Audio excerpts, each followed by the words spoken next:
jeu. 10 secondes maintenant. Qui présidera la France ces 5 prochaines années? Il est temps pour nous de vous livrer l'estimation Ipsos Soprasteria, est élu ce 24 avril. Emmanuel Macron, 58,2%, le prochain président de la République. Ah, les Français, ça fait 5 ans que vous vous plaignez jour et nuit. Et puis au moment où vous pouvez enfin changer tout ça, vous votez pour lui. C'est pas très cohérent tout ça. Nous les Belges, c'est vrai, depuis la dernière coupe, on avait un peu du mal à vous appeler les champions du monde. Mais là maintenant, il n'y a plus de problème. Vous êtes des champions du monde. Donc là, Macron, grâce à vous, il est réélu pour 5 ans. Il va pas gêner le gars. Hein. Macron, maintenant, il est all-in. Hein. Et avec votre bénédiction, je sais ce que vous allez me dire. On n'allait quand même pas voter Le Pen. Moi, je ne voulais pas voter pour Macron, mais j'ai pas le choix. Encore une fois, on a dû choisir entre la peste et le choléra. Ok, mais au premier tour, il y avait d'autres gens. Hein. Chers amis français, on vous souhaite à tous 5 belles années. Sans se plaindre, hein. Faut rester cohérent, c'est votre choix. Et on vous souhaite aussi une bonne dégustation. Champ de Mars. Voilà. Effectivement, Anne-Sophie, vous voyez des résultats qui se précisent. Mais d'abord, Jean-Baptiste, vous commencez par le décompte des voix. Regardez, je vous rappelle qu'on est connecté effectivement en direct avec le ministère de l'Intérieur. Dès qu'un bureau de vote est validé, il apparaît là. Et là, vous voyez le nombre de voix par candidat. Pour l'instant, une égalité presque parfaite avec une petite avance pour Marine Le Pen. 13 900 000 voix pour la candidate du Rassemblement National. 13 millions 6 pour Emmanuel Macron. Attention, ça ne veut pas dire que les tendances vont s'inverser ce soir. Ça veut tout simplement dire que ce sont d'abord les zones rurales, les petites communes qui font remonter d'abord leurs résultats, des communes qui, on le sait, votent un peu plus Marine Le Pen que les grandes métropoles qui devraient tomber effectivement au cours de la soirée. Marine Le Pen avait fait 10 millions de voix en 2017, c'est d'ores et déjà plus. Et regardez, ça se voit effectivement sur notre carte de France. En bleu foncé, les villes qui ont placé Marine Le Pen en tête. En violet, celles qui ont placé Emmanuel Macron en tête. Il y en a davantage pour effectivement le président sortant. Mais on voit tout de même que Marine Le Pen s'est implantée dans de très nombreuses régions. Je vous propose peut-être de comparer avec cette carte de 2017 du second tour. Il y a 5 ans, ça n'a rien à voir. Là, il y avait du rose quasiment partout, la couleur d'Emmanuel Macron. Là, cette année, c'est beaucoup plus contrasté. On voit que Marine Le Pen a fait des scores importants, notamment dans les territoires d'outre-mer. Alors ça, c'est assez significatif. Par exemple, regardez ici en Martinique, Marine Le Pen arrive en tête avec 60% des voix, 39% pour Emmanuel Macron. On peut regarder peut-être la Guadeloupe également, 69% là pour Marine Le Pen en Guadeloupe. Des scores effectivement très importants pour la candidate du Rassemblement National dans les territoires d'outre-mer, Johanna. Et on a aussi beaucoup de réactions sur les réseaux sociaux, autant à gauche qu'à droite. Et Jean-Baptiste, vous vous arrêtez sur une réaction du Parti Les Républicains. Oui, parce que Laurent vient de parler effectivement des félicitations républicaines, notamment de Valérie Pécresse. Bien regardez Laurent, il y a une réaction qui fait beaucoup réagir sur les réseaux sociaux, c'est celle de Damien Abad.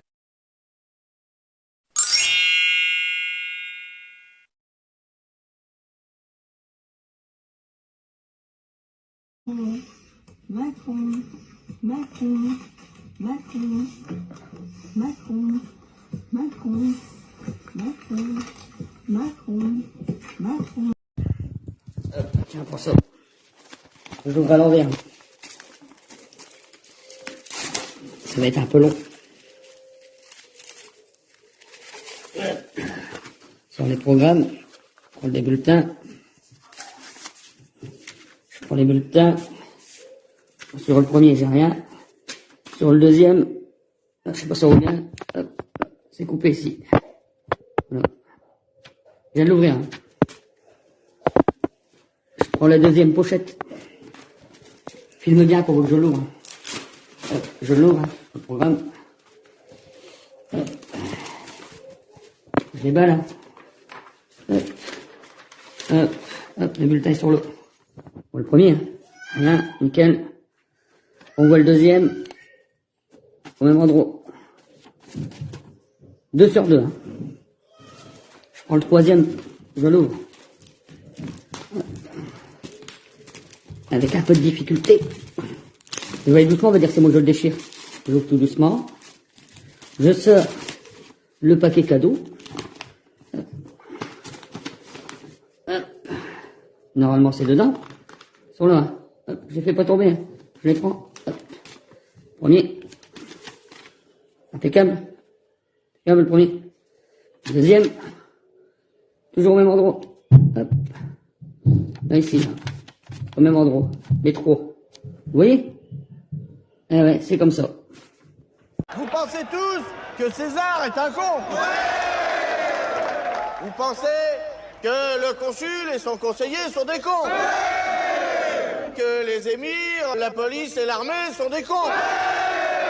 Et vous pensez qu'ils vous prennent pour des cons? Et vous avez raison. Mais eux aussi, parce que depuis le temps qu'ils vous prennent pour des cons, avouez que vous êtes vraiment des cons.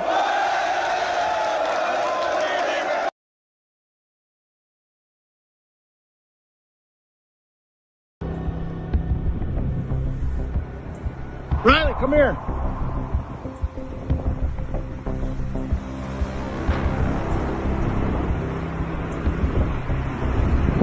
Come here. This will be the coolest thing you ever see in your life. This is scary. Yeah.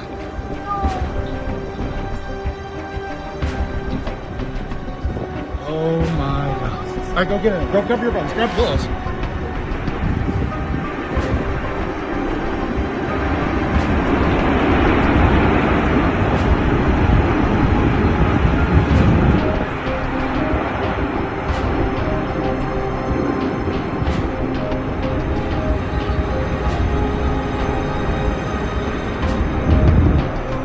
Oh my God.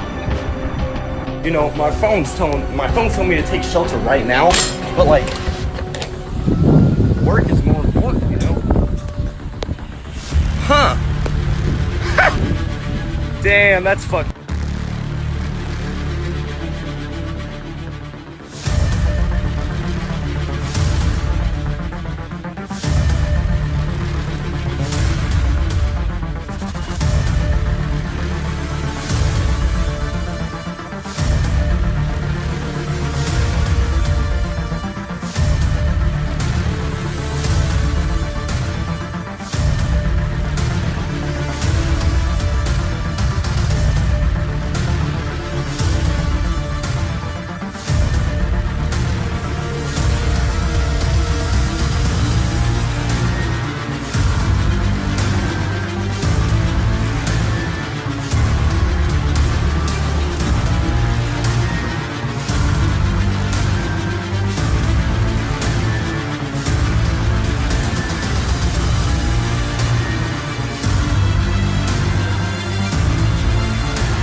Strong tornado. Oh my gosh.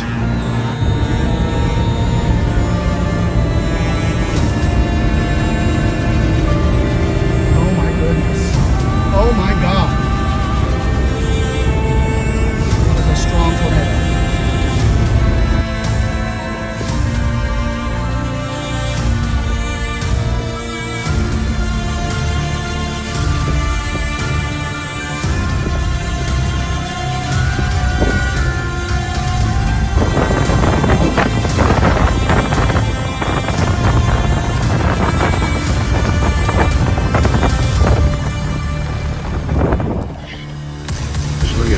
Oh my gosh, oh my gosh, oh my gosh. Those are our neighbors' houses. Oh my gosh.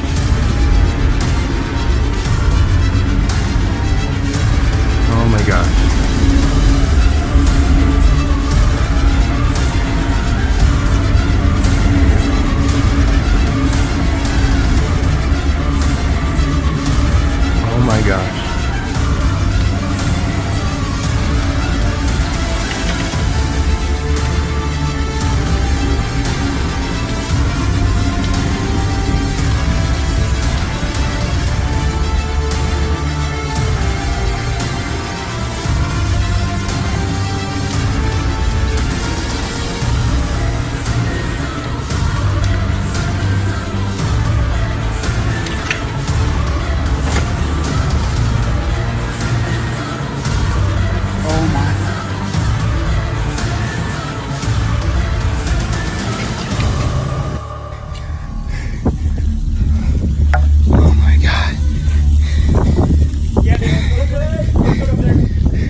whole cul-de-sac is gone.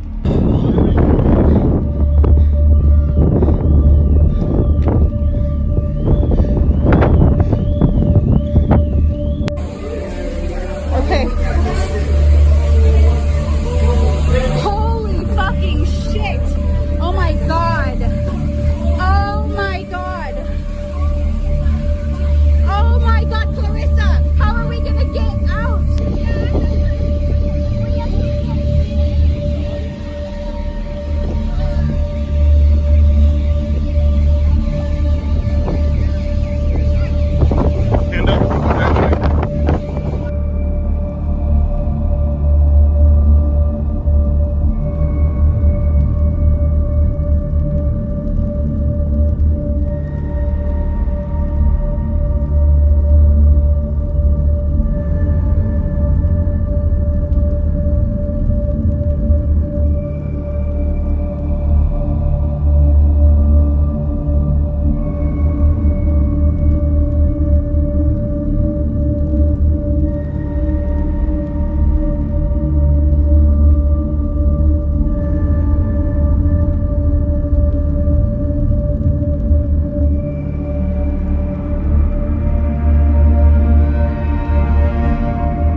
Nouveau drame de l'immigration sauvage en Méditerranée. Un bateau partant du Liban a coulé au large de la ville de Tripoli. Il transportait une 60aine de migrants dont 10, dont un enfant, ont été retrouvés morts. La dramatique crise économique au Liban fait désormais fuir des milliers de personnes tous les ans qui empruntent les mêmes routes vers l'Europe que les réfugiés syriens. تم انتشالهم عدل شوي لا لا شو بك شيء بدنا نروح على المستشفى الله يسلمك صار معكم الطراد فات فينا مرتين كسر اليخت فينا مشان يغرقنا وصار يقلنا بدي اقبركم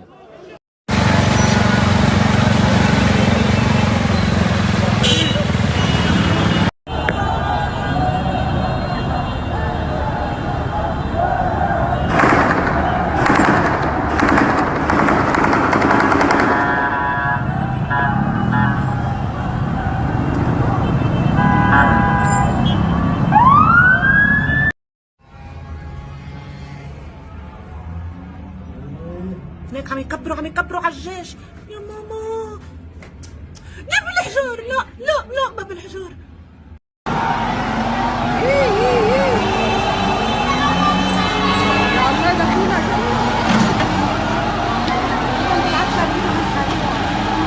والله يلعنه هو بيصور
C'est comme devenu un sujet tabou, mais là, l'étude, les faits, les chiffres à l'appui, les non-vaccinés sont un risque pour la société, pour les autres, pour les systèmes de santé.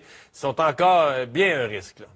Oui, c'est dans le Canadian Medical Journal Association qui vraiment nous permet de voir, c'est un modèle mathématique quand même, il faut bien le dire, mais on a mis des pourcentages de personnes qui représenteraient des personnes vaccinées, des personnes non vaccinées, et quand les personnes non vaccinées sont en contact avec des personnes vaccinées, ben, le taux d'infection est supérieur, et donc ça indique que le fait d'être en contact avec des personnes non vaccinées, pour les personnes vaccinées, ça représente un certain risque, alors que l'inverse, lorsque des personnes non vaccinées sont avec des personnes vaccinées, ces personnes vaccinées-là jouent un rôle un peu de tampon par rapport au risque d'infection. Et on fait référence, bien sûr, au contact, à la proximité, mais aussi au fait que le virus, on le sait maintenant, se transmet par aérosol. Donc, dans l'air ambiant, même si autour d'une table dans un restaurant, on est 4 personnes vaccinées, ben s'il y a des gens proches qui sont non vaccinés, il y a un risque d'augmentation de la contamination parce que dans l'air, ben, si la ventilation est pas très bonne dans le restaurant ou peu importe à l'endroit, là, je parlais à des gens qui étaient allés dans des aires de jeu pour enfants, là, tu sais, alors ça c'est sûr aussi, là, il y a beaucoup d'enfants, beaucoup d'adultes, les gens sont proches, des activités physiques, les enfants crient, alors c'est sûr qu'il y a un taux d'excrétion virale important. Parce qu'on avait comme abandonné le passeport vaccinal en disant, ben là, c'est une étude qui est très en support au concept du passeport vaccinal, de dire que pour aller dans des lieux publics, je sais qu'on l'a abandonné, je pense que le gouvernement ne peut pas revenir à ça, mais quand tu regardes les faits scientifiques de cette étude-là, ça supporte le concept de protéger la population en disant, dans un certain nombre d'établissements, de lieux, ben il faudrait être vacciné pour y aller. Oui, ben c'est dans un contexte où on dit aux gens maintenant, gérer votre risque. Il y a des informations qui nous seraient utiles pour mieux gérer le risque et le fait de ne pas avoir un passeport vaccinal, ou en fait le fait d'en avoir un qui nous disait, ben quand on rentre dans un lieu, on sait qu'il y a plus de gens que les gens sont tous vaccinés, ça donnait un certain niveau de sécurité à ce moment-là. C'est sûr qui n'est plus là maintenant qu'on a aboli cet instrument là, finalement de communication, d'information à la population. Alors je pense qu'il y aura peut-être en fait, il y a des endroits où il faut encore avoir le passeport à l'extérieur. Là, quand on veut voyager, on le voit, il y a encore cette indication-là. Mais je pense que on aurait pu garder davantage de traces de ce passeport. On ne sait pas ce que les prochaines vagues, éventuellement, nous donneront. Mais à court terme, en tout cas, c'est sûr que quand on fait des réunions de famille, d'être conscient que si quelqu'un n'est pas vacciné dans les personnes qu'on rencontre, ça augmente définitivement le risque de contracter l'infection.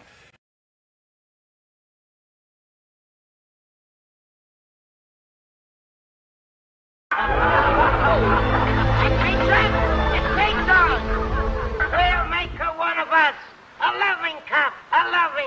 We accept her one of us. We accept her one of us. Gooba gobble, gooba gobble. We accept her. Gooba gobble, one of us. Gooba gobble. They're going to be all of them goodbye.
سيد والله ما دريت مثله قسم بالله.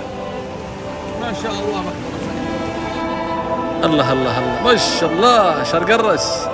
هذه السحابة تعدت على البداية وجنوبها.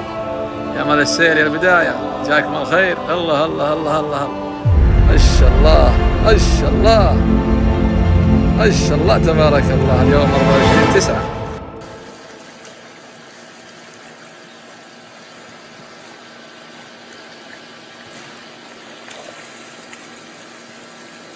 Jamie, you asked this question. What do you think of what you've heard? Well, I agree with what Mims was saying, to be honest, in general. I think what it shows that by Boris Johnson breaking the rules was that they were absurd in the first place and that we should never have gone into lockdown. And that it was the biggest mistake, I think, that the government has made, because we now have a mental health crisis, we now have children who have to catch up on their lost learning, and we have NHS backlogs of over 6 million people. And we have cancer patients who can't get seen, who died during lockdown. No one talks about that. Why are we not talking about the collateral damage from 2 years of lockdowns, which have destroyed the economy and which have caused the cost of living crisis that's happened today? Okay. Dr. Fauci, let me broaden this out and ask you, here we are, it's the end of April, it's the spring of 2022. How close are we to the end of this pandemic? Well, that's an unanswerable question for the following reason. And I don't want to be evasive about it, but let me tell you why I'm giving you that answer, Judy. We are certainly right now in this country out of the pandemic phase. Namely, we don't have 900,000 new infections a day and tens and tens and tens of thousands of hospitalizations and thousands of deaths. We are at a low level right now. So if you're saying, are we out of the pandemic phase in this country? We are. What we hope to do, I don't believe, and I've spoken about this widely, we're not going to eradicate this virus. If we can keep that level very low and intermittently vaccinate people, and I don't know how often that would have to be, Judy. That might be every year, that might be longer, in order to keep that level low. But right now, we are not in the pandemic phase in this country. Pandemic means a widespread throughout the world infection that spreads rapidly among people. So if you look at the global situation, there's no doubt this pandemic is still ongoing. Dr. Anthony Fauci, thank you very much. Thank you, Judy. Good to be with you. Without additional funding, we can't pre-order the amount of vaccines we need, and we risk losing our spot in line for vaccines that target multiple variants. We're running out of supply for therapeutics, like antiviral pills that we desperately need. Without additional funding, we're unable to purchase a life-saving treatment for the American people.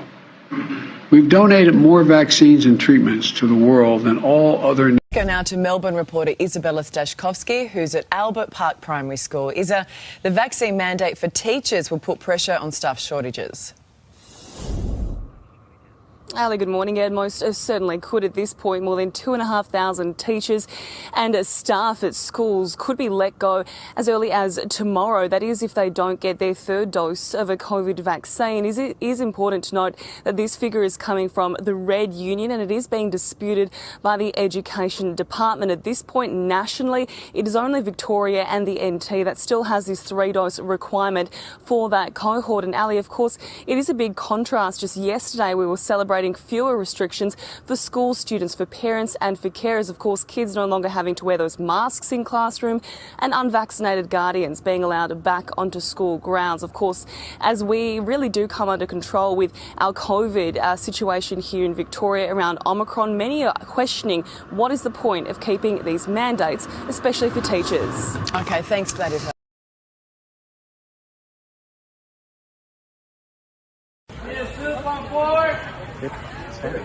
It started. Thank you. Thank you. Oh my goodness! Stop. You're getting away. I'll walk you here. You're my life. You don't need to do that. You don't need to do this.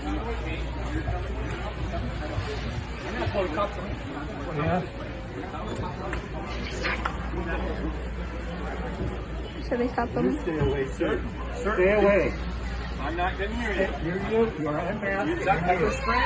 Yes. Okay. sir. I need you to put that away. We're in a public place right now. Stay away. I'm going to stay away. Thank you. You can't be That's all I was threatening asking people of here this asshole. with pepper spray, okay? Do you I understand can't. that? Pepper spray? No, You you cannot lawyer. threaten people in here with pepper You're spray. not a cop. You're not a lawyer. I don't need this. Oh, no.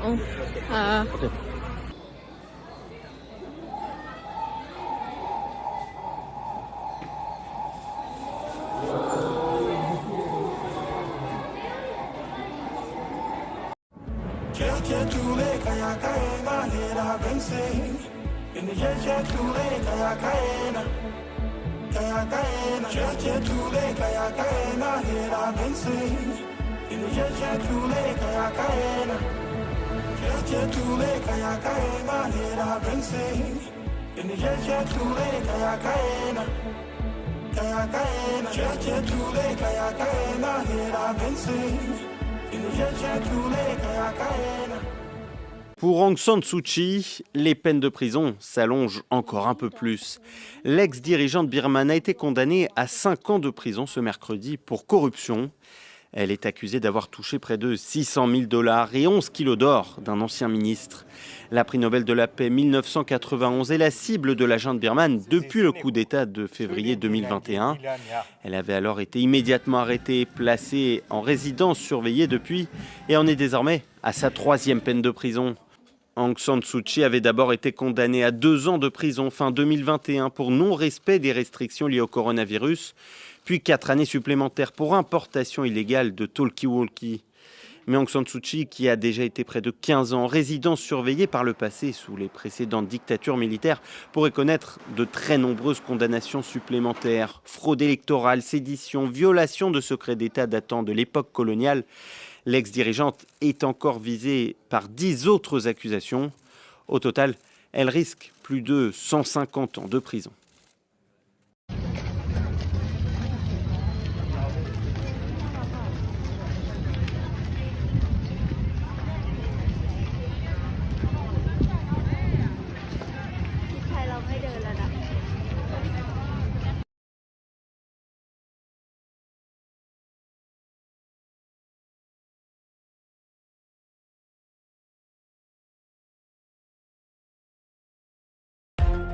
Ce lundi marquait le 90e anniversaire de l'armée populaire révolutionnaire de Corée. Lors d'un défilé militaire géant organisé à cette occasion à Pyongyang, le dirigeant nord-coréen Kim Jong-un a annoncé son intention de renforcer et développer l'armement nucléaire de son pays. La Corée du Nord redouble d'efforts pour moderniser son armée en dépit de sévères sanctions internationales.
Béton, asphalte, verre, des matériaux essentiels dans la construction du monde moderne.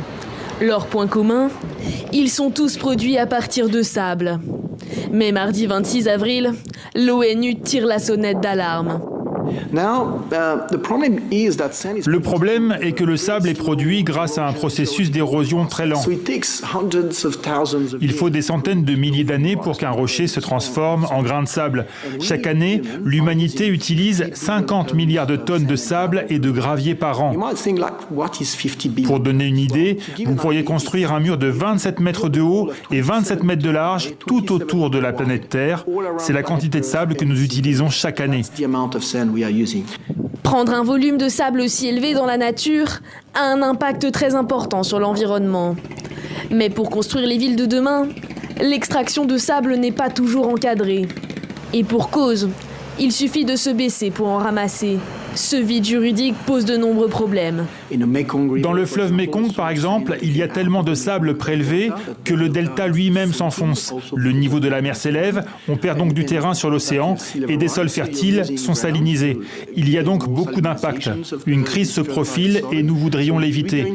Il est encore temps de faire quelque chose, mais n'attendons pas qu'il soit trop tard. La crise du sable affecterait les sols, la biodiversité et donc le climat. Alors pour éviter le pire, les Nations Unies encouragent les nouvelles pratiques. Interdiction de l'enfouissement des déchets minéraux, utilisation de sable recyclé par les marchés publics et généralisation des alternatives comme le minerai sable ou la roche concassée. Mais selon l'ONU, pour avoir un impact décisif, la création de nouvelles institutions et de structures juridiques est nécessaire.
不得了，不得了，造反了，造反了，造反了！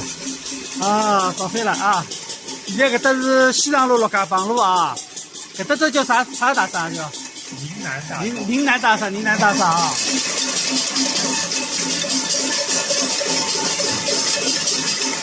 哇塞，造反了，造反了，造反了，造反了！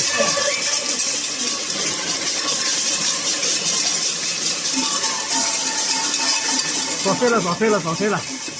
真路杀脱了，造反了，造反了，造反了！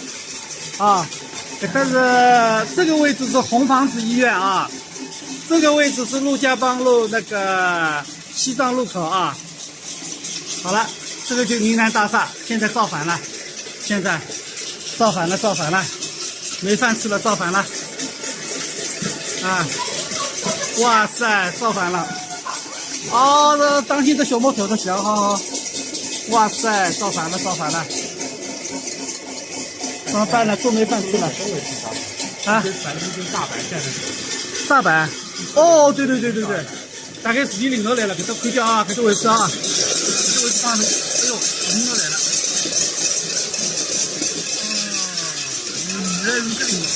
领导来了，是你来上火车了。哎，那小豆嘛，有知道吧？那，这个了，这个视频了，刚刚看到视频都来了，伊拉在小车了，知道吧？前头9号线的出口处嘛。哦，搿搭，哦，看到吧？哦，领导来了，领导来了。哦，现在领导来了，小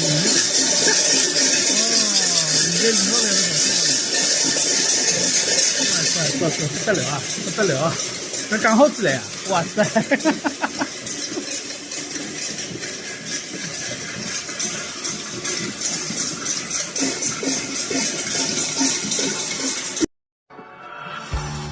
我们都在用力的活着，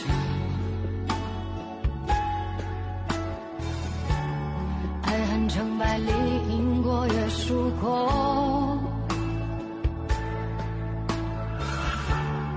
也曾灿烂失落，无悔选择，相信磨难历尽是生活。餐里不许不拉出来，大家看一看啊，居委里面很多蔬菜、大米、牛奶、饮料，来看一看啊。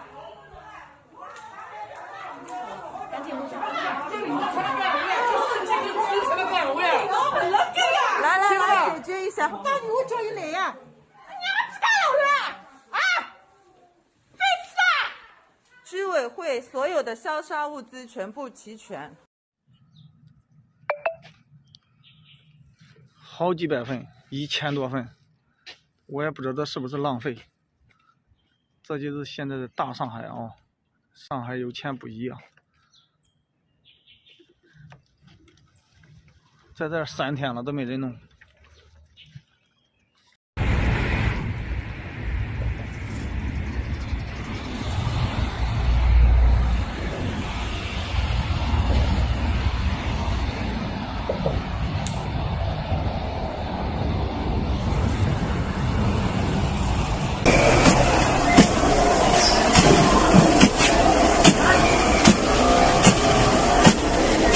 这怎么抓？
我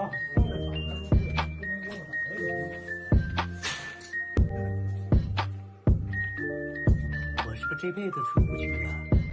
以后我的世界就是这1亩3分地了。绑上来，来，看卡了都拧着抹。啊，对了，好吧，好了，这门插。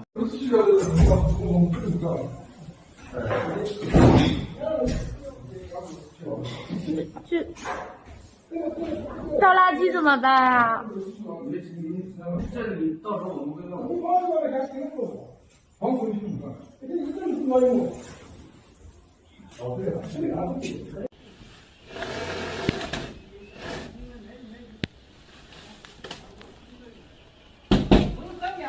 农工出来了，晓得吧？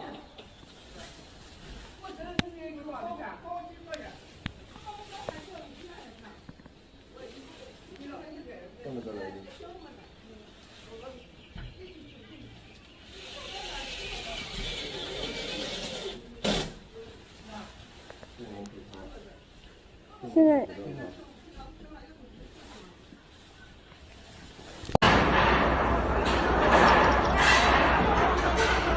踹呢，咋能？这道火在哪？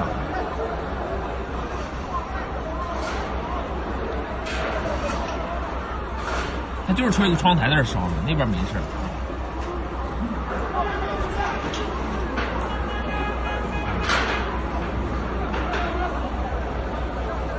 这是水电能这么远？过不了，弄个缝儿，看着这完了又要让你隔离，也要露出好好。越拼越高。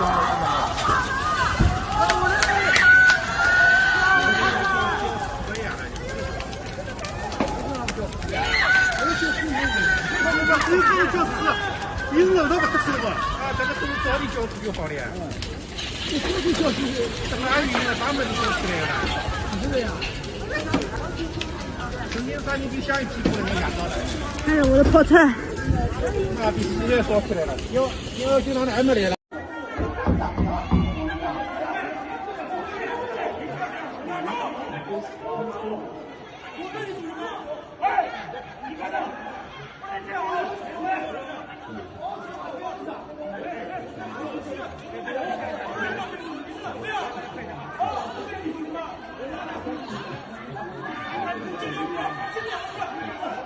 你说那没有跑2头去，是不是？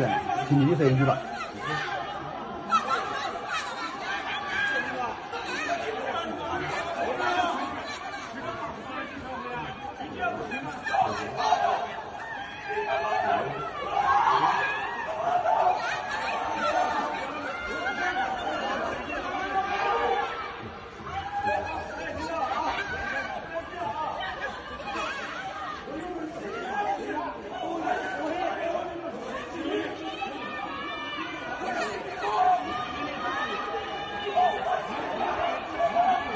来扶起来，扶起来。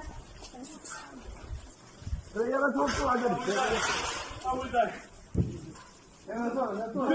Je vais me suicider, je vais y arriver. Je vais y arriver.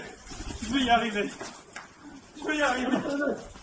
C'est pas grave. Mais on dit. 你们，我说了，我开心的。我的弟弟他18岁，他死掉了。我说了。你们帮助我，我死了。你们帮助我，我要死了。你们帮助我，帮助我死了。我要死了，帮助我，按在地上。I want to die. No one cares. No one cares. 按到地上，不要动。Personne ne fout.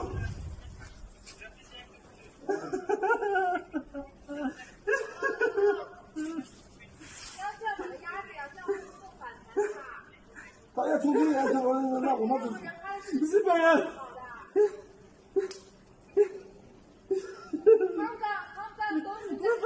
No.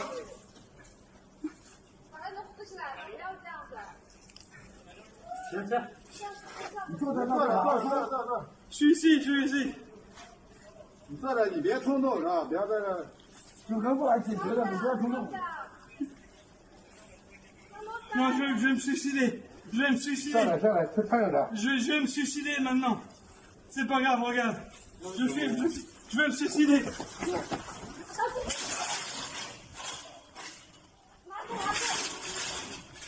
他妈真的是神经病，他妈真的他妈要那什么？我要死！你要死不能死在这里啊 ！No, I want to die. 我要死了 I want to die. It's okay. It's okay. 没问题。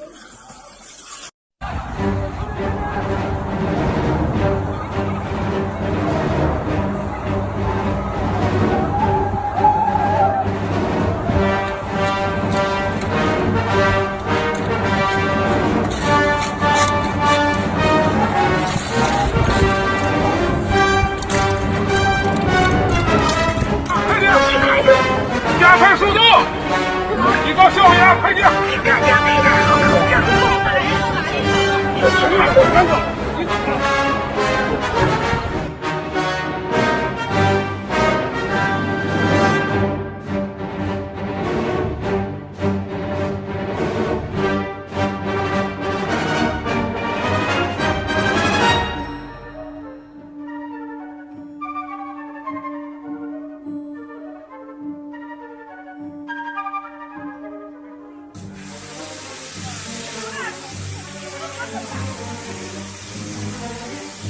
学的。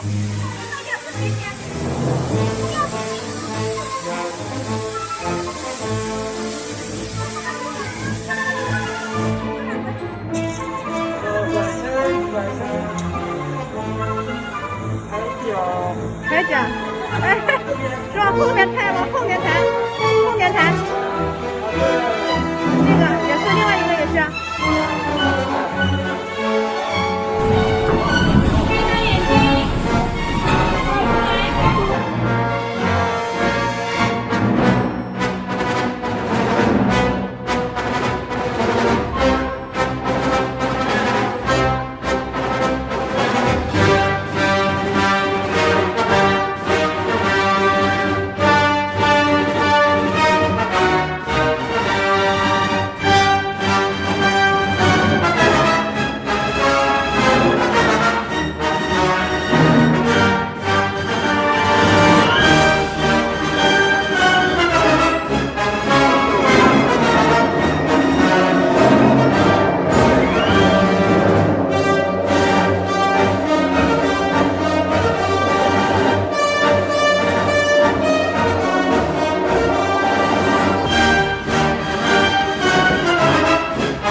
And welcome back. This is Fake News with Allison. Now, following up with Shanghai lockdown, let's take a close look in Shanghai with our correspondent, Donnie Wan. Hello, Donnie. Thank you, Allison. Here I am standing in the city center of Shanghai, where the lockdown is... Well, sorry to interrupt, Donnie.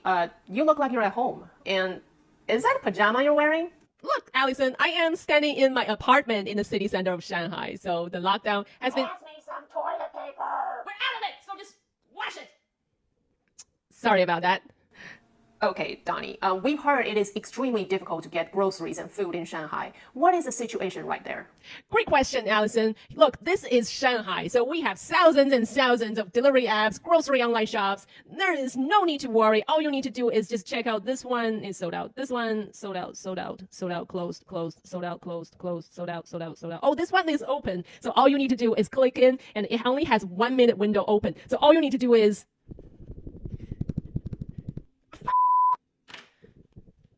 I didn't get it. Well, that's not good, is it? But luckily, we have been getting free groceries from the government. It is just so exciting. Every single family gets a ton of food. Wow, that's actually really impressive. Can you show us what kind of groceries you've got? Well, anyway, Allison, let's talk about... Oh, come on, Donnie, you have to show us. Wow, if you're so nosy, you have to go through my grocery. Let me show you this one potato they gave me. It is just so beautiful, and we are so grateful that we hold on, Donnie. I see green sprouts on that potato. Well, that's not the point, Allison. The point is people in Shanghai, we are just so happy and delighted that the virus is under control. And this whole thing is just such a marvelous experience. And we cannot be happier. Well, hold on. Did you just get another test there? Come on, Allison. That was 30 seconds ago. Of course we're going to do another test. Wow. I don't know what to say about this. Are you sure you're okay? Of course, Allison. We're very... Oh, hold on a second.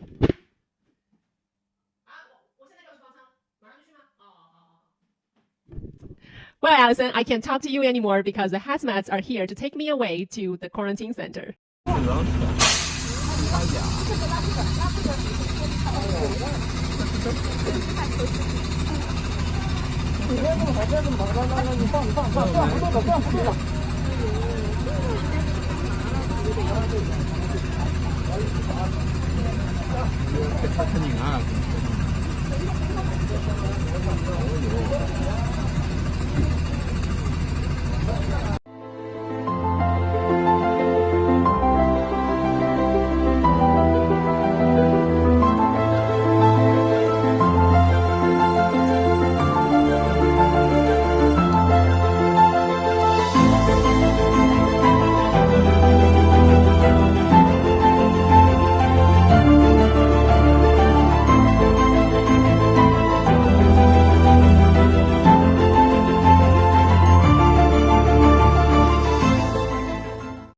It's really small. It's really small. Yeah.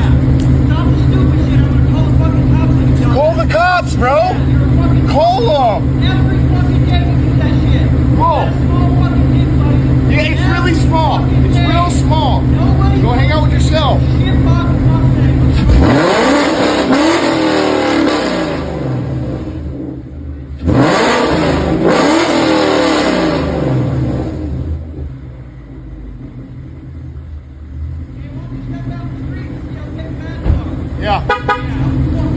Yeah, you're cool. Yeah. Sure.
Gare déserte, école fermée, le Sri Lanka vit au ralenti ce jeudi.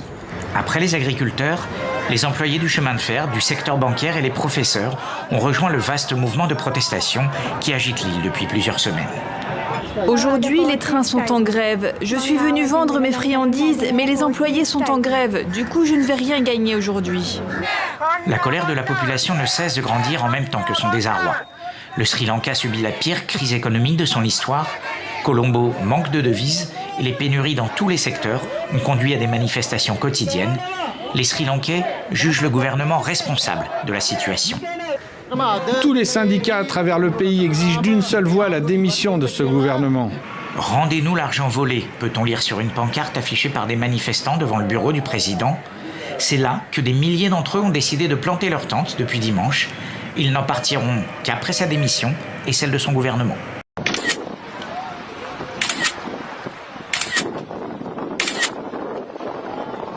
It was at this moment that he knew. he fucked up.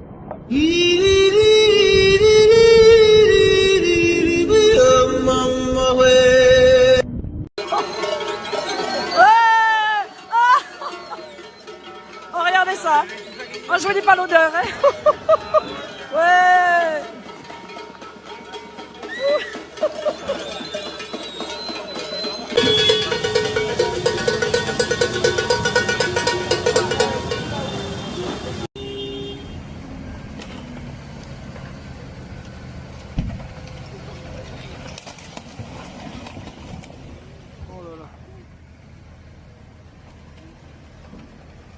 Dans le petit monde des médias parisiens, se murmure déjà que le présentateur aurait un léger penchant pour les jeunes journalistes. Bienvenue sur IPG News, voici le journal de 17h.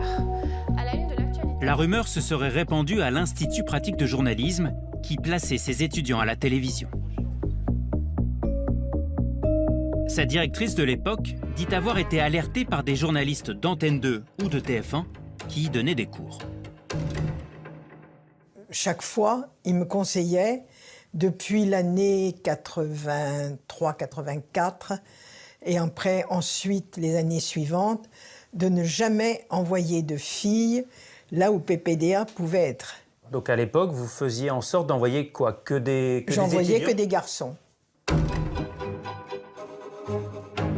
En 1987, quand PPDA rejoint TF1, Catherine Lambray applique le même principe de précaution. Quelle était la réputation de C'était Poivre? sa réputation. Il attaquait les filles. Pendant 10 ans, je n'ai jamais envoyé une fille en stage à TF1. Qu'est-ce qui vous fait dire ça? C'est une accusation grave? C'est une accusation grave, mais l'ensemble des journalistes de la rédaction à l'époque le disaient. Disait quoi? Ils disaient qu'il ne fallait pas rester dans la rédaction de TF1 en fin de journée, être la dernière à partir, parce que sinon, PPDA risquait de se jeter sur vous. Pourquoi à l'époque, vous n'avez rien dit? Mais à l'époque, moi, j'ai dit ce que j'avais à dire à mes étudiantes. Et c'était impossible d'aller le dire à TF1? Oh ben non, mais TF1, c'était leur affaire de régler. C'est un problème d'un salarié. Nous avons consulté un annuaire récent des anciens élèves. En 2015, aucune femme journaliste en poste à TF1 n'y avait débuté sa carrière à la sortie de l'IPJ. Vous retrouvez la même type de logique de contrôle. Non mais bon, voilà. Le plaisir, c'est de regarder. Tu peux dire un mot? Oui. Ah, non, mais moi je l'ai fait. Non mais Joseph, la parole circule. Oui, entre les colonnes. Oui. Alors, ça c'est pas bien. Un frère a été appelé à Lorient au plateau d'orateur pour présenter son travail. À l'ordre, il prend place, déclare vénérable maître, et vous tous mes frères, en vos grades et qualités, et lit, in extenso, sans aucune interruption, sa planche. Ensuite, c'est le débat orchestré par le vénérable qui l'ouvre, à son coup de maillet, en déclarant que la parole circule entre les colonnes. La parole circule. Oui, entre les colonnes. Alors, ça c'est pas bien. Alors, ça c'est pas bien. Je ne citerai pas son nom parce que ça serait pas bien. Je vais pas citer son nom. Hein. Le problème c'est que derrière il y avait ses amis, à la fois politiques. Non. Ses amis politiques. Les amis de la. Je peux terminer. Oui. Il y avait ses amis politiques, il y avait les amis de sa même loge maçonnique qu'il avait lâchés et qui eux ont pu continuer leurs sales petites affaires. Et tout le monde maintenant commence à le comprendre. All right, fellas, here we go. What a shot. Beauty.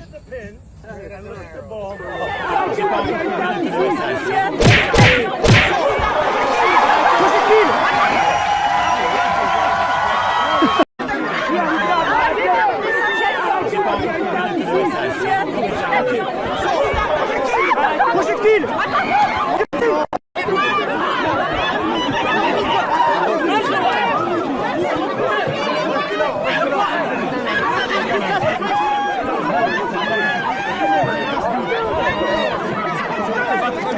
Non, pas de bagarre.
It is my honour and delight to declare you married.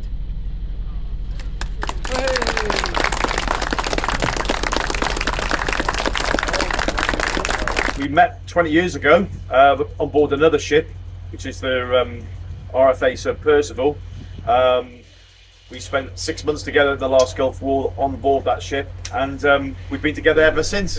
And what a fantastic location! It's utterly stunning, and we've got a great ship's company behind us, and can't think of a better place.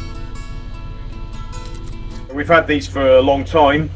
They've been cleaned up quite a lot, and we've had them engraved with the coordinates for this location, so we'll always remember where we were on this special day.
you guys are doing good. It's coming again. The chorus gonna come back. Get ready, get loose. Everyone!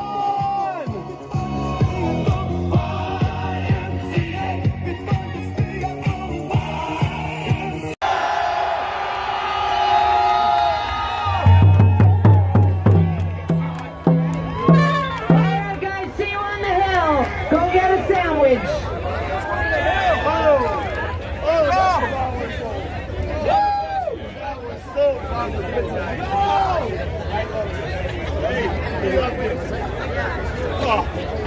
Oh, it feels so good. Excuse me, sir. Yeah.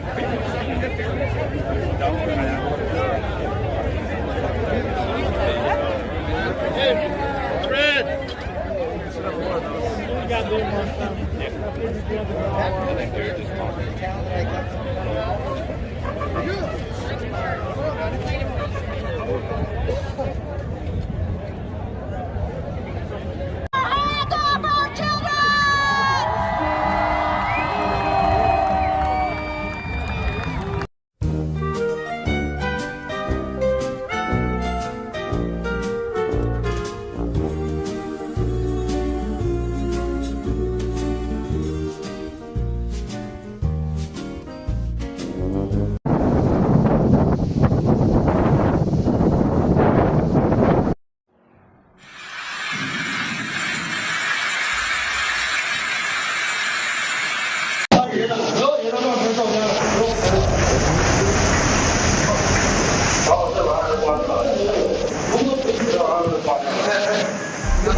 录像。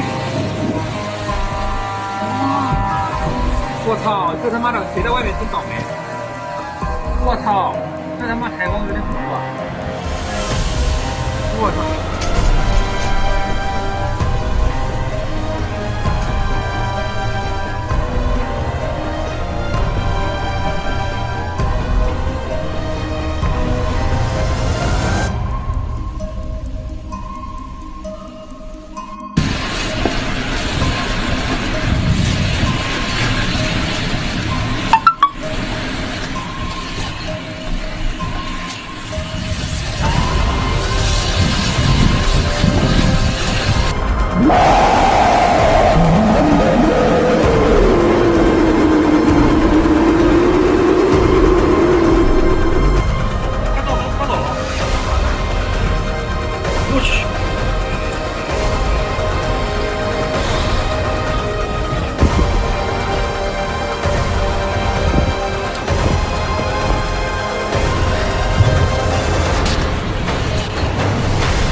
8 лет Украина старалась убедить свой же народ, начиная от детей до взрослых, что страна едина, что несмотря на гражданскую войну и несмотря на то, что они забрасывали своих же людей минами и снарядами, что страна едина. Здесь, напротив полки Новак Ксении, находится или когда-то был класс, первый класс. Здесь устроили казармы, как вы видите, у входа противотанковая мина, бронежилетная украинская форма, а также взрывчатка, муха, отстрельный гранатомет, даже части ПЗРК, игла в этом классе. И эта сцена в каждой деревне, в каждом городе, который освобождается российскими войсками, где мы видим, что ВСУ и нацбатальоны превращают школы в базы.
Давай.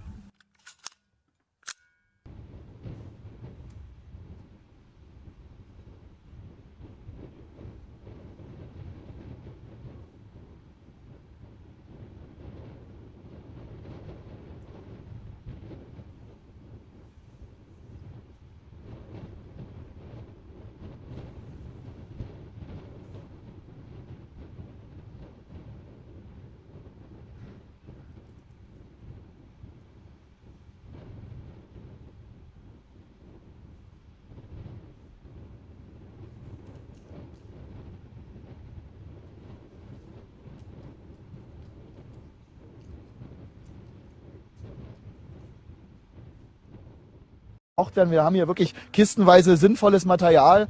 Ja, auch sehr viele Winterjacken sind dabei, alles so Sachen, die jetzt wirklich bei diesen kalten Temperaturen, hier sind 0 Grad, gebraucht werden. Und das ist wirklich schade, dass das jetzt hier liegt, eben weil es solche Massen an Hilfsgütern sind. Es ist sehr schwer, die wirklich zu verteilen, zu koordinieren und eben weil man nicht richtig über die Grenzen rüberkommt. Also wirklich sehr, sehr schade um die vielen, vielen Spenden, die aus Deutschland hier ins polnische Grenzgebiet zur Ukraine geliefert werden.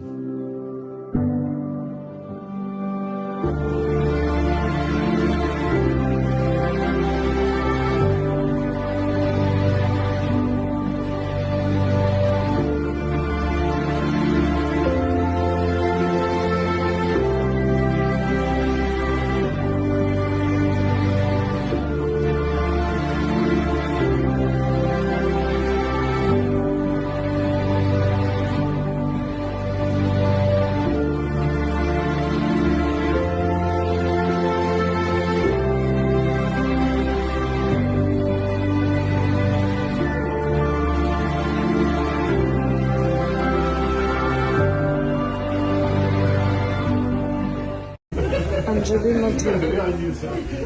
Насипи від любові.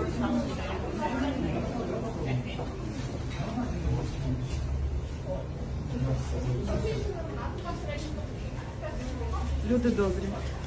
Я зайшла випити кави в львівських круасанах на Сихові. А тут Анджеліна Джолі. Така красива.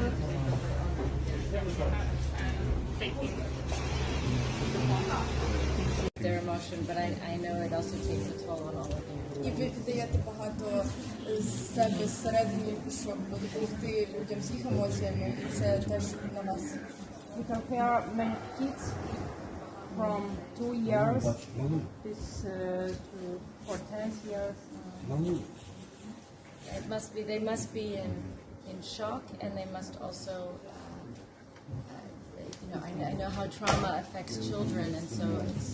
But I know that just having somebody show how much they matter, how much their voices matter. I know how healing that is for them. Вона розуміє, що вони в шоці, і це дуже травматично для дітей, але знати, що є хтось, кому не все одно і хто готовий їх вислухати, це показує цим дітям, що їх життя має значення. Et pour eux, notre existence est dangereuse. Mais c'est eux la véritable menace pour le monde. Nous nous rappelons des plans barbares des nazis vis-à-vis du peuple soviétique.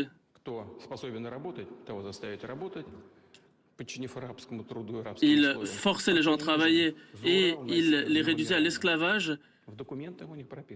Et tout cela se retrouve dans les documents. Ce sont des documents historiques, nous nous en souvenons. Nous nous souvenons également que les États occidentaux, au début des années 90, des années 2000, ont encouragé les terroristes et les bandits internationaux dans le nord du Caucase. Ils ont spéculé sur les problèmes de notre passé, sur les injustices du passé qui concernaient certains peuples du Caucase notamment. Ils ont fait cela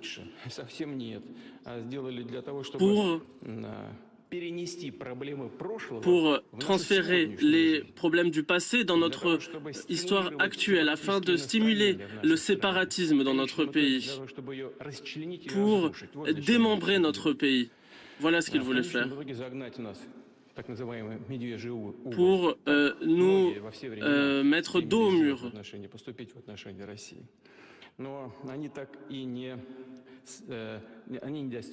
Mais ils ne sont pas arrivés à leurs objectifs. Ils ont accepté de ne pas y être parvenus.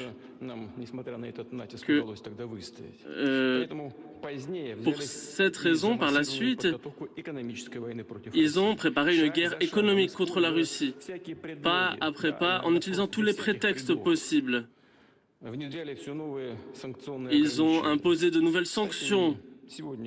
Et les plans d'étouffement économique aujourd'hui contre la Russie ont également échoué. Ils ont préparé de nouvelles armes géopolitiques.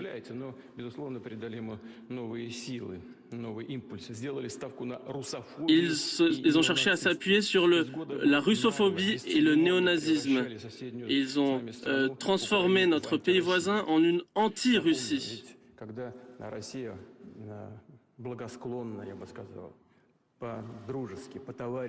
Alors que certains avaient plutôt une attitude beaucoup plus positive vis-à-vis de la Russie.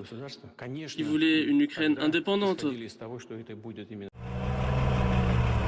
33 milliards de dollars, c'est la somme que Joe Biden souhaite débloquer pour aider l'Ukraine à combattre la Russie. Si le Congrès valide la demande du président américain, 20 milliards de dollars seront utilisés pour apporter de l'aide militaire à Kiev et pour renforcer la sécurité des pays voisins. Malgré la rhétorique inquiétante du Kremlin, les faits sont clairs pour tout le monde. Nous n'attaquons pas la Russie, nous aidons l'Ukraine à se défendre contre l'agression russe. Joe Biden a également réagi à la décision de la Russie de ne plus fournir de gaz à la Bulgarie et à la Pologne, car ces deux pays refusent de payer en roubles. Laissez-moi être clair, nous ne laisserons pas la Russie faire de l'intimidation ou du chantage pour échapper à ces sanctions. Nous ne les laisserons pas utiliser leur pétrole et leur gaz pour éviter les conséquences de leur agression. Autre mesure examinée par le Congrès américain, donner au gouvernement plus de pouvoir pour saisir et vendre les actifs des oligarques russes. Les fonds récoltés seront directement transférés à l'Ukraine, selon la Maison-Blanche.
L'arrêt du gazoduc Nord Stream 2 avant même sa mise en service avait été l'un des messages forts envoyés par les Occidentaux à la Russie après l'invasion de l'Ukraine.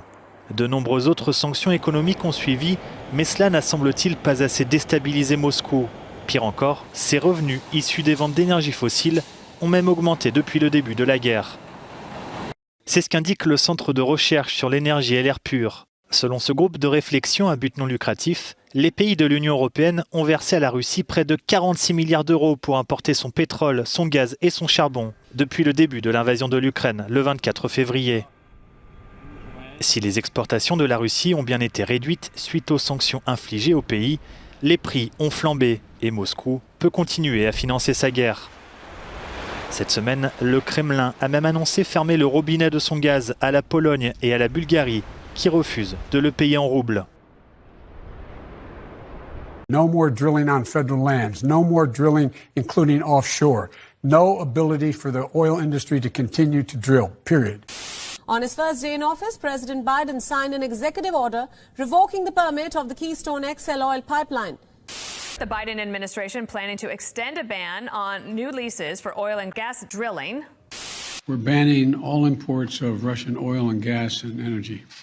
I'm just totally disgusted with what's going on with the whole leadership of our country.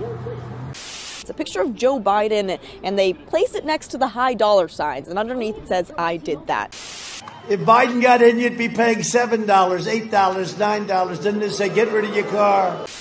Last month, we announced a $5 billion investment to build out a nationwide electric vehicle charging network so that people from rural to suburban to urban communities can all benefit from the gas savings of driving an EV. It's simply not true that my administration or policies are holding back domestic energy production.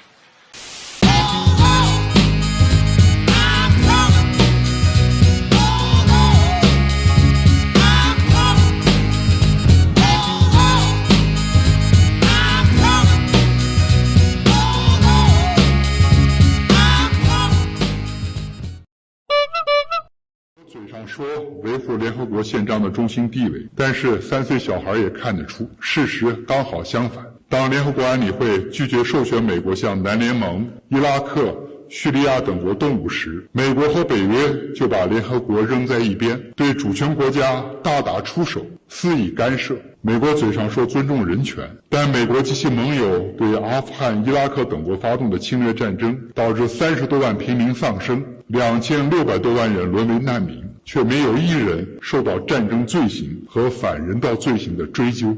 美国还宣布对国际刑事法院调查美军战争罪行进行制裁。美国嘴上说反对经济胁迫，但美国恰恰是胁迫外交的发明人和集大成者，胁迫对象不分大小，不分远近，甚至不分敌友。美国对古巴实行长达半个世纪的封锁和制裁，对伊朗的制裁也已长达40多年。美国对欧盟、日本等自己盟友捅刀的事情也屡见不鲜，毫不手软。事实证明，美国是最大的虚假信息散布者、胁迫外交施暴者、世界和平稳定破坏者。从美欧对话到美英澳3边安全伙伴关系、4边机制、五眼联盟，美国打着民主、人权、规则、秩序的旗号，干的却是制造分裂、挑动对抗、损人利己的勾当。不仅小国、弱国的利益受到伤害，欧洲等盟友也要为美国的自私自利付出沉重代价。希望欧盟认清事实，不要助纣为虐。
to the conservative news source that wrote an article about me that seemed really focused on the flags I have in my classroom. There's a couple of things you missed actually in here. The first thing you missed is all 13 principles of the Black Lives Matter movement hung up at the top of my wall here, because I want my students to know that that flag is not just a decoration, but that we actually live out these principles in our everyday life. You definitely missed my smaller posters, including this one about getting vaccinated, about voting, all these ones I have from Jay Salazar that are Black historical figures. Man, you missed a lot, including some of the memorabilia and awards I've won as Michigan Teacher of the Year. But go off about my flags. Out to play ball so we could ruin them. Mama said that it was okay. Mama said that it was quite alright. Our kind of people had a bed for the night, and it was okay. Mama told us we were good kids, and Daddy told us never listen to the ones pointing nasty fingers and making fun, cause we were good kids. Don't get me wrong, I didn't have it bad. So this one is about pronouns. Now I'm going to start with a preface that you should be talking to your students about pronouns. Everyone has a pronoun, and you shouldn't be assuming what they are. Just like you shouldn't assume what someone's name is, right? Like if I went up to you and I was like, hey, George, and you're like, no, my name's Kyle. And I said, no, it's George. And you were like, no, it's Kyle. And then I responded by saying, no, I can tell by the way that you look that you're a George. That would be ridiculous. And that's how ridiculous you sound when you assume people's pronouns. But I figure that anyone following my page already knows that and is already talking about pronouns with their students. So the real tip on how to be more inclusive in your classroom is to stop calling them preferred pronouns. That's horrible. My pronouns aren't a preference. I don't prefer that you call me she, her. It's not a preference, it's my gender. Please respect it. They are my pronouns. They are not my preferred pronouns. They are my pronouns. So in your classroom, just start calling them pronouns. Stop using the word prefer as if, your gender is a preference. It's not. I currently work at a preschool, and I have just the story from today. One of the little girls was asking a little boy, why do you wear fingernail polish? And I responded, boys can wear fingernail polish. It's not just a girl thing. Anybody can wear it. And I could tell she was confused because she wanted to say, but. I love taking every opportunity to break down the stereotype and empower all genders, not just boys and girls, but they and them, non-binary, all of the above. The board is reviewing a second reading of a policy at Linn-Mar which allows students to use a bathroom which does not match the gender assigned to them at birth, and also choose who they can room with on school trips without the parents knowing. Now, reporter Travis Breeze is at that meeting right now. Travis, tell us the very latest. I understand they were going to take a vote, but that has not yet happened. What's going on? So, Ron, just a few things here. This is a policy that was in place, but the district says it wasn't codified, so they are taking this series of votes to make it a formal vote, and this is only the second vote of 3, but people just moments ago are walking out of this meeting and saying that they did pass the second consideration of this vote. There's some mixed reaction from people on both sides of this, and prior to this, there was a more than 3-hour public comment period, which we're going to show you the highlights of right now. A packed house at the Linn-Mar School Board meeting Monday. The largest group, parents who say the policy is bad for their kids' physical and mental health. Parents are potentially going to be left out. This crisis does not just affect the LGBTQ plus community. It affects all of our youth. The policy allows kids older than 7th grade to make gender support plans about the facilities they use without parents' approval. If males and females are sharing these places, and especially rooms on school trips, what is Linn-Mar going to do if somebody gets pregnant or raped and their parents find out? that the school let them sleep together without telling parents. The Linn-Mar Gay Straight Alliance says it's not fair to assume sexual assault is going to happen, and also that sometimes kids don't feel comfortable coming out to their parents. These abusers often are the transgender students' own parents. They just want to use the bathroom. At school, they barely have enough time to even use the toilet, let alone sexually harass people. And supporters say the real issue is being accepting of all people.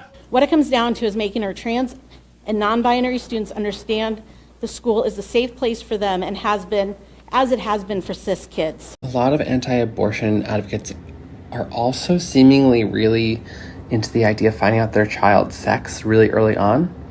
And I think this is because of this underlying cultural idea that gender confers humanity. And, if you're against people aborting fetuses, you need to construct them as fully people.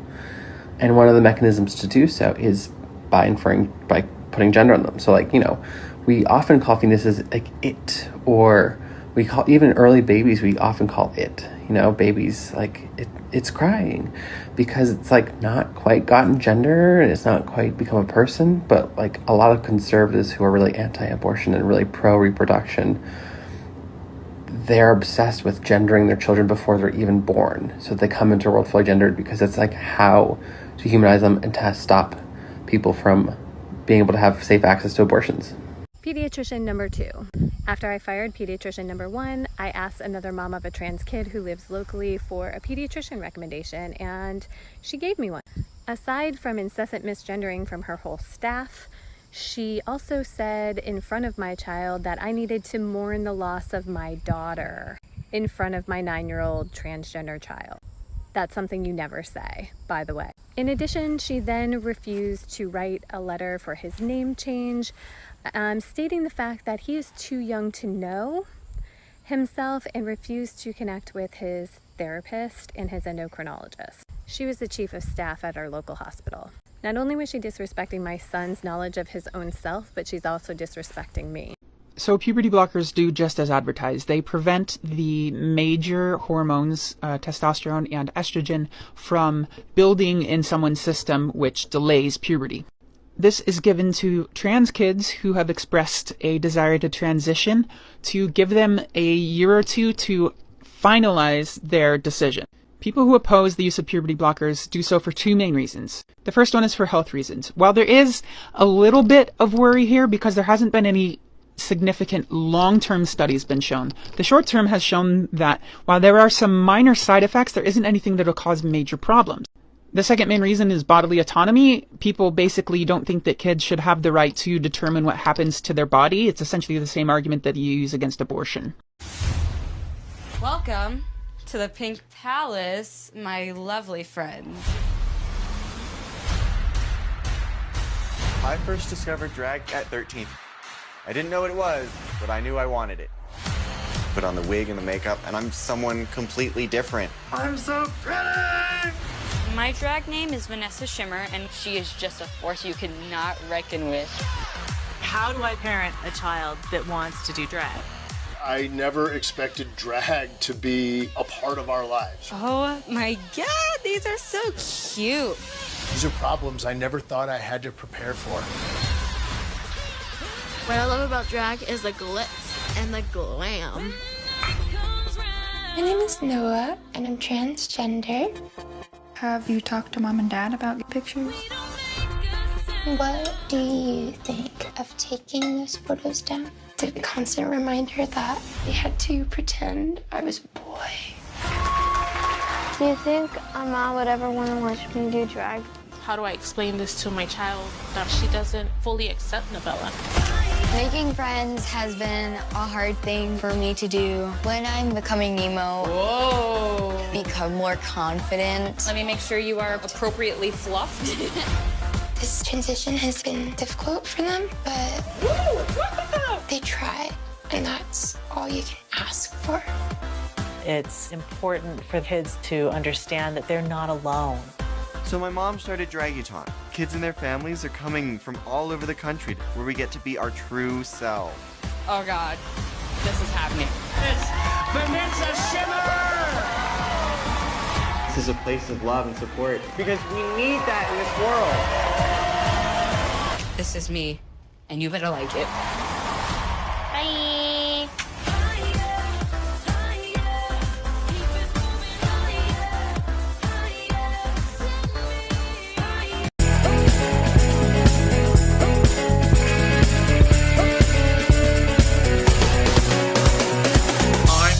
Sexy for my virus, too sexy for my virus, too sexy for my cute little muffin ass. I'm too sexy for my mask, too sexy for my mask. Masks are for the low class. And I'm too sexy for the jab, too sexy for the jab. Jabs might give me palsy. And I'm too sexy for my mandates, too sexy for my mandates. But you'll do what you're told. I am science, don't criticize me. And I fund gain of function on my virus. Yeah, on my virus. On my virus, yeah. I fund gain of function on my virus.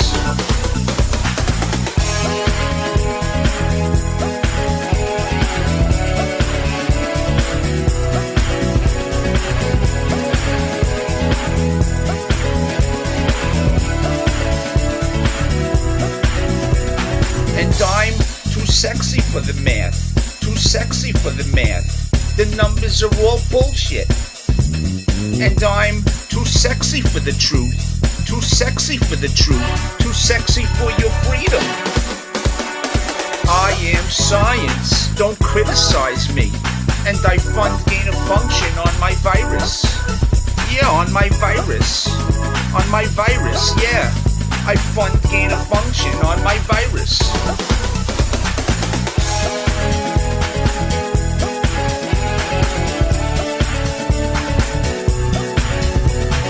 I'm too sexy for my, too sexy for my, too sexy for my.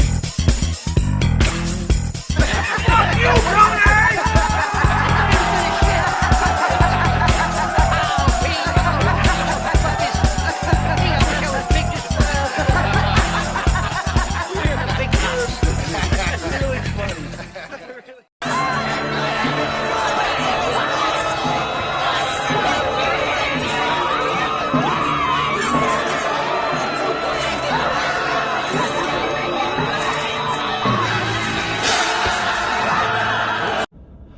What? What? No! No! CNN is reporting. It can't be true. It can't. CNN is reporting that Elon Musk just bought Twitter. No! No! No!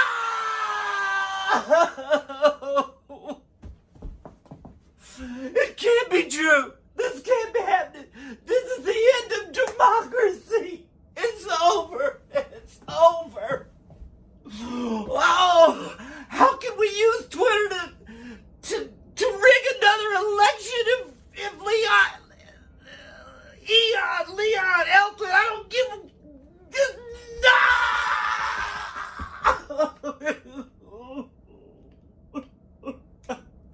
It's over. We've lost Twitter.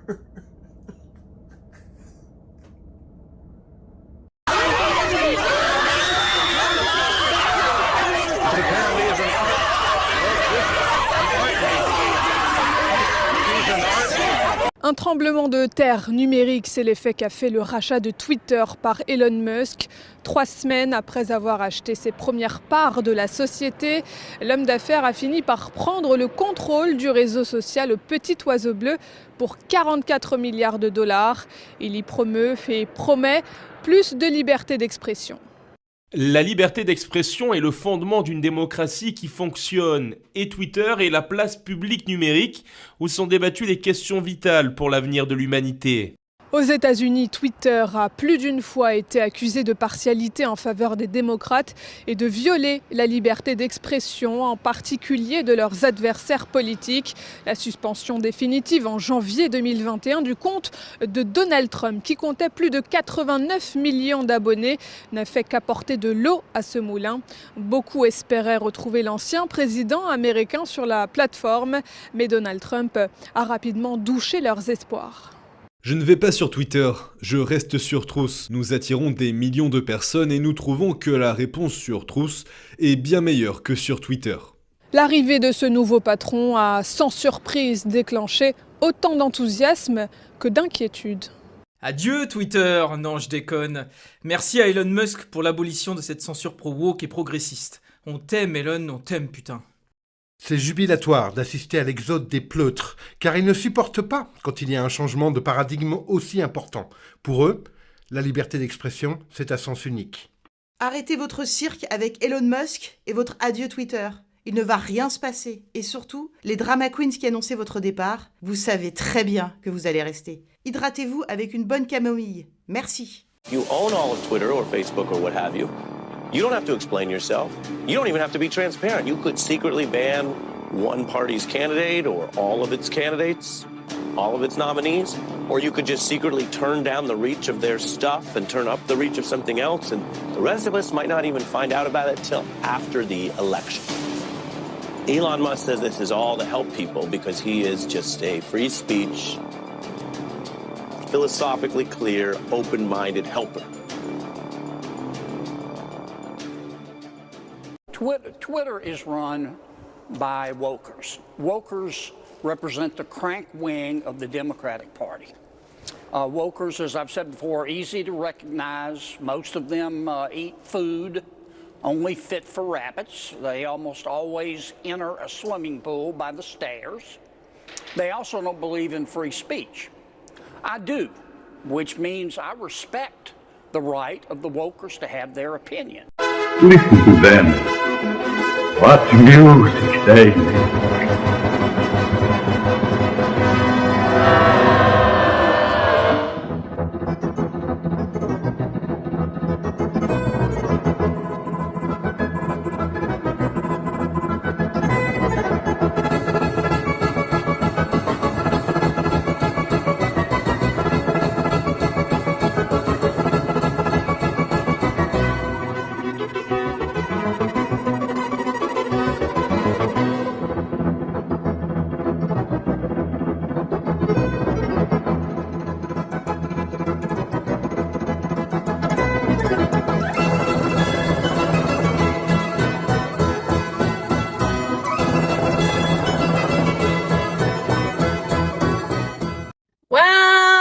Like Twitter's gone. They accepted the money and Elon Stalin is taking over. So fuck you, Twitter, and goodbye forever, you insane Q-like forum. Or soon to be insane like Q-like forum. Peace out. Bye. Elon Musk, this is directly to you. Enjoy Twitter. I just deactivated mine. I will not be reactivating it. Enjoy. I deactivated my account and deleted the app. That's what I think of it. Fuck Elon Musk. Today, Twitter has announced that they've been bought by Elon Musk, or however you say his name. I'm not interested in staying on Twitter anymore because of this, and I think there's a lot of people that are about to leave.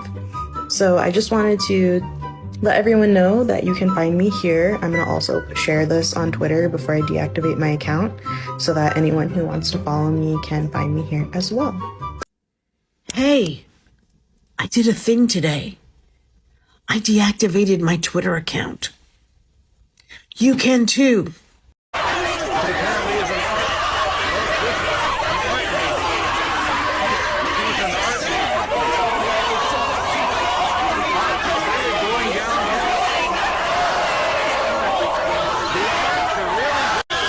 So, Elon Musk just bought Twitter. That means that hate speech is going to be allowed to thrive, so I just deleted my profile, and I'm urging all of you to do the same.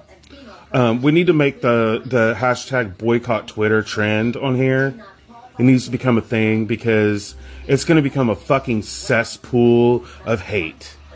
That's all it's going to turn into. It's the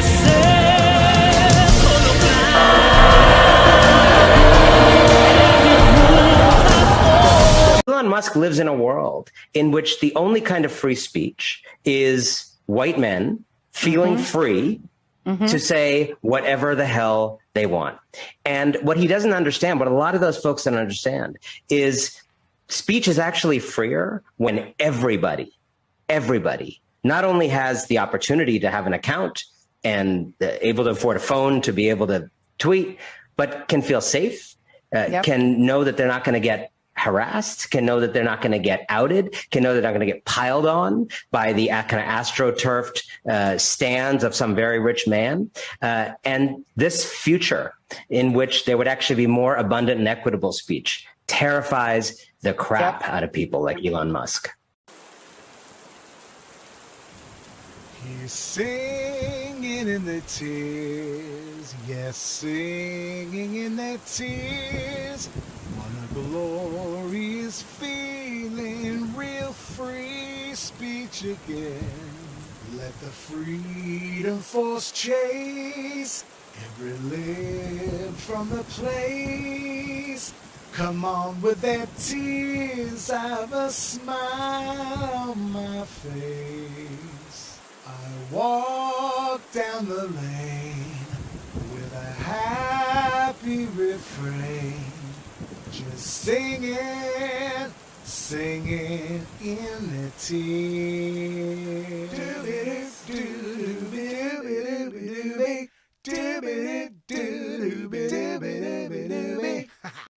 You got it, brother.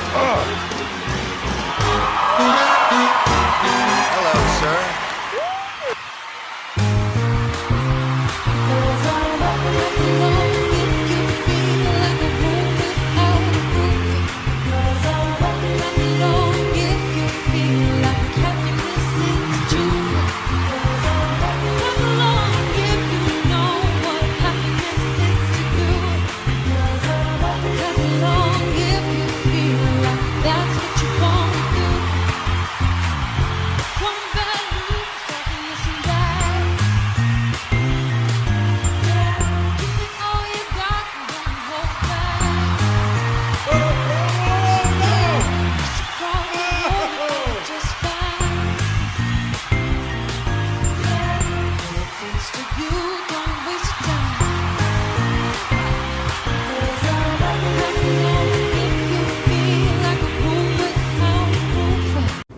Are you ready for Alex Jones? Sure.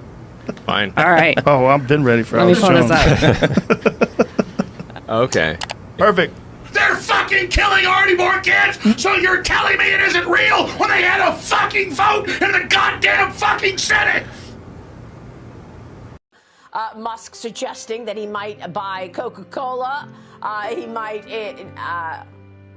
well, there you go. Next, I'm buying Coca-Cola. He writes to put the cocaine back in. He wrote on Twitter yesterday. All systems currently green.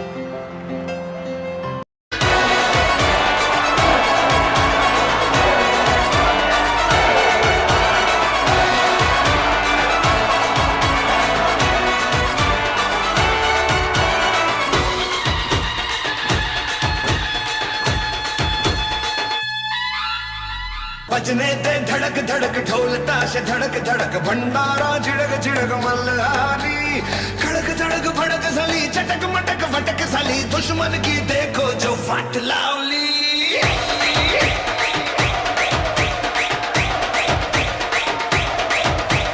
बजने दे धड़क धड़क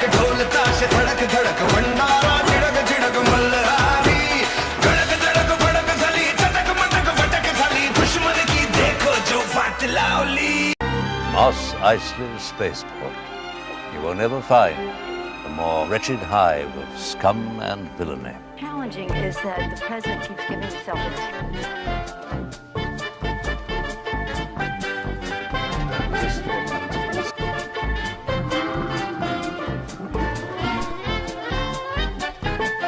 believe that my constituents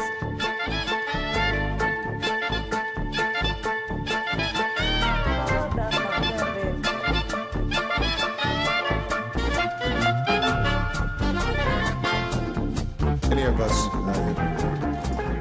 have been under. You think I had a choice?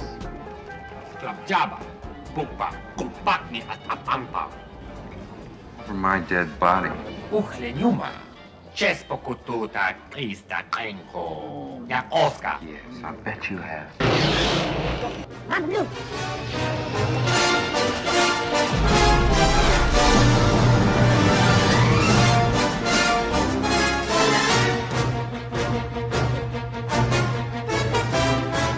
You've heard me say it many times about our children, but it's true.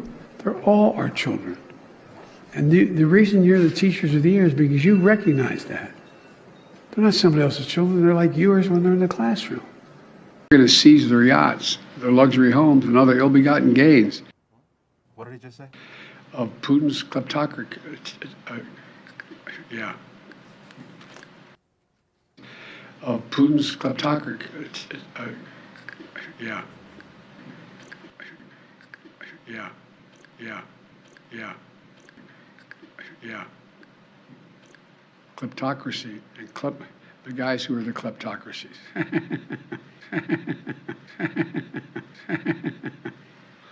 But these are bad guys. This legislative package strengthens our law enforcement capability. In addition to this supplemental funding, I'm also sending to Congress a comprehensive package of that will enhance our underlying effort to accommodate the Russian oligarchs and make sure we take their ill-begotten gains. We're going to accommodate them. We're going to seize their yachts, their luxury homes, and other ill-begotten gains of Putin's kleptocracy.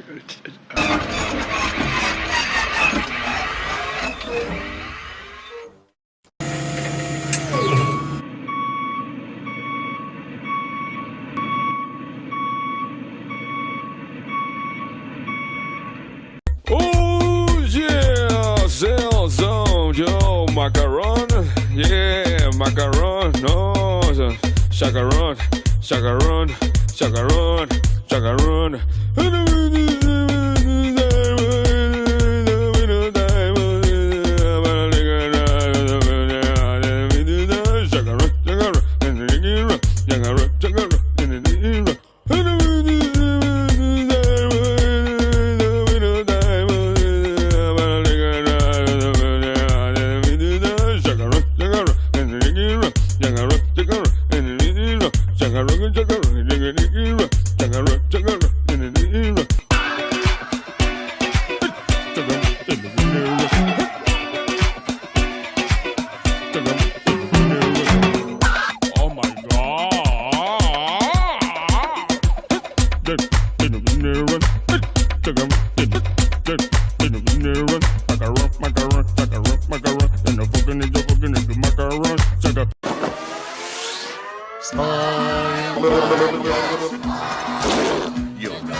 Hi, Joey. You cheated, Joey. Trump won. Trump won, Joey. Okay, move along. There's nothing else to see. That's all, folks. Putin's kleptocracy. Yeah. Kleptocracy. The guys who are the kleptocracy.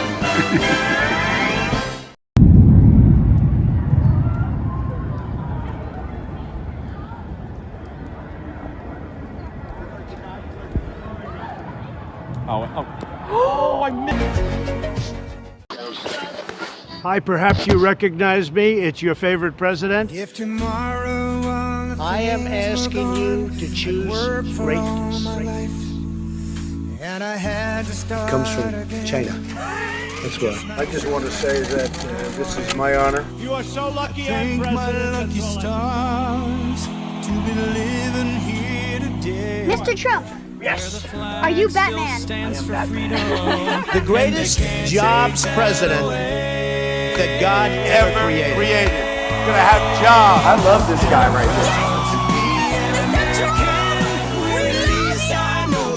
here. Somebody said to me the other day, "You're the most famous person in the world by far." I said, "No, I'm not. No, I'm not." He said, "Yes, you are." I said, "No." He said, "Who's more famous?" I said, "Jesus Christ."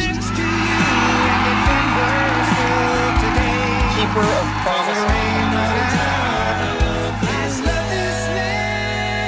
One nation, under God.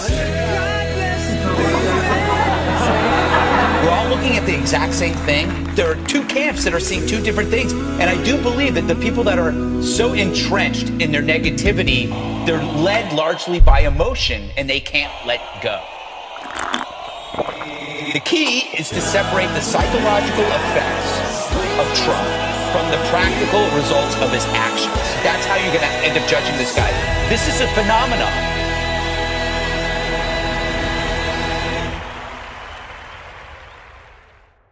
These guys are a different breed of cat. This is a MAGA party now.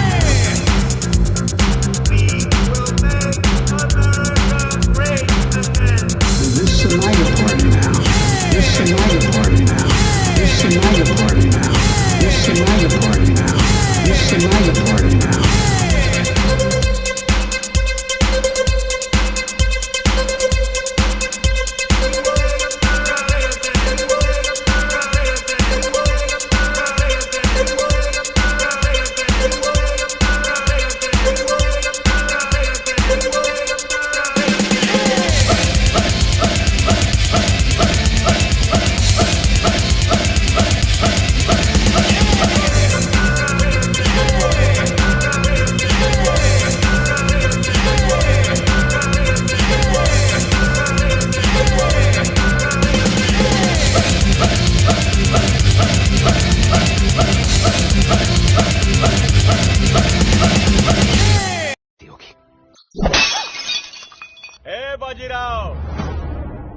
बहुत tension में लग रहा है पिएगा क्या chilled है आजा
Run, run, Madonna, run, White House style.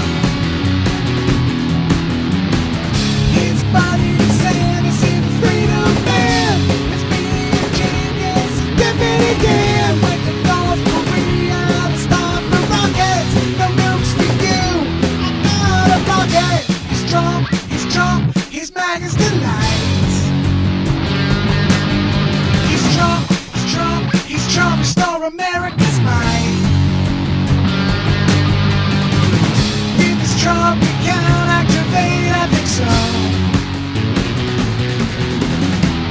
If it's Trump, cause heads detonate, I think so.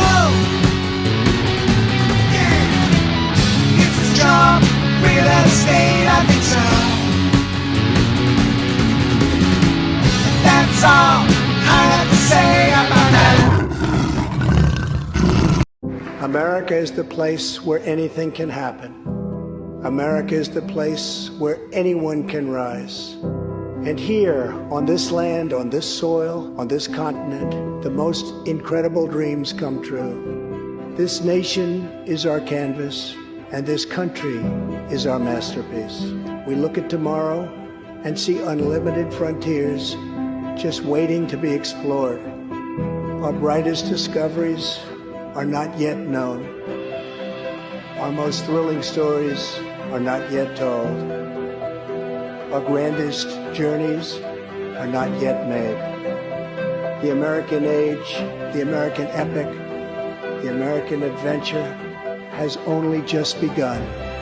Our spirit is still young, the sun is still rising, God's grace is still shining, and my fellow Americans, the best is yet to come.